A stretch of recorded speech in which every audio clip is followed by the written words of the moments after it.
پہلا کام جو ایک مسلمان کو اس ماہ رمضان المبارک میں کرنا چاہیے، اور وہ سب سے بڑا کام وہ روزہ ہے۔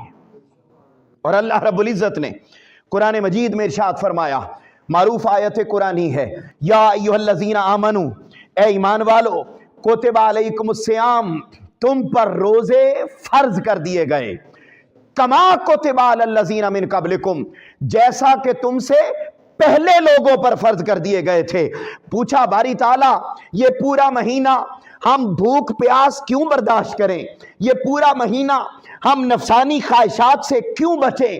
یہ پورا مہینہ طلوع فجر سے لے کر غروب آفتاب تک تیری رضا کی خاطر ہر برا کام بھی چھوڑ دیں، ہم باری تعالیٰ تیری رضا کی خاطر کھانا پینا بھی چھوڑ دیں، یہ سارا کچھ کیوں کریں؟ اس کا رزلٹ کیا ہے؟ فرمایا لعلکم تتقون، اس لیے کہ میں تمہیں تقوی کی نعمت عطا کر دوں۔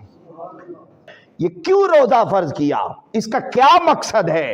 ایک ہی مقصد ہے، کیا؟ تقوی۔ ہم نماز پڑھتے ہیں تو ہمارا ظاہر پاک ہوتا ہے، ہم زکوٰۃ ادا کرتے ہیں ہمارا ظاہر پاک ہوتا ہے، ہم حج ادا کرتے ہیں ہمارا ظاہر پاک ہوتا ہے۔